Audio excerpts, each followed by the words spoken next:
Hello' friends, আপোনালোক সকলোকে মোৰ তৰফৰ পৰা স্বাধীনতা দিৱসৰ বিশেষ শুভেচ্ছা জ্ঞাপন কৰিলোঁ। আজিৰ দিনটোত আমাৰ ইয়াত কি আয়োজন চলে আপোনালোকক দেখাই আছোঁ। এতিয়া বিজুলী বাকাত লগা হৈছে জাতীয় পতাকা উত্তোলন কৰাৰ কাৰণে।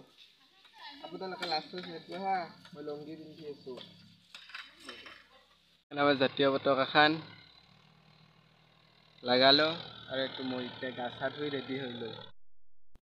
এতিয়া মই গা চা ধুই ৰেডি, কাৰণ আজি জুম্মাবাৰ। এতিয়া মই গা ধুই ৰেডি হলো।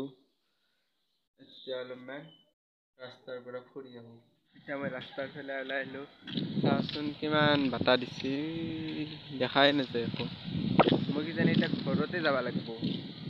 কেনে বতাহ দিছে, আহিছিলোঁ মাত্ৰ বোলে। এই মানুহ ঘৰৰ গেটখন চাচোন, কেনে বতাহ দিছে বাপৰে।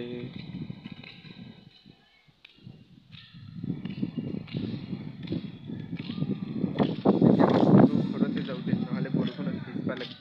বতাহৰ ভয়তে ঘূৰি আহিলোঁ। এতিয়া কি কৰিম, ঘৰতে যাওঁ দে। ঘৰতে বাগান দি থাকোঁ, টাইম হ'লে উঠি নামাজ পঢ়িব যাম।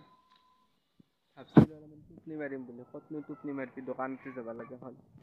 এতিয়া যাই আছোঁ দোকানত, আপোনালোকে চাই থাকক ভিডিঅ'টো।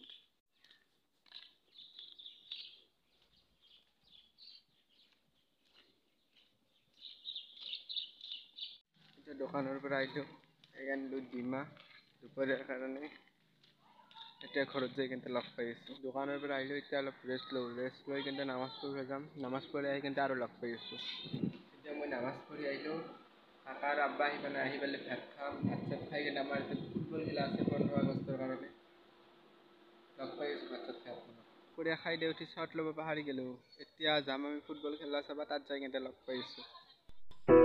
মই খেলা চাব আহাতে খেলা আৰম্ভই হৈ গ'ল, সেইকাৰণে আপোনালোকক মাজৰ পৰাই দেখালোঁ। চাই থাকিব আপোনালোকে, কেনেকুৱা লাগে কমেণ্ট কৰিব।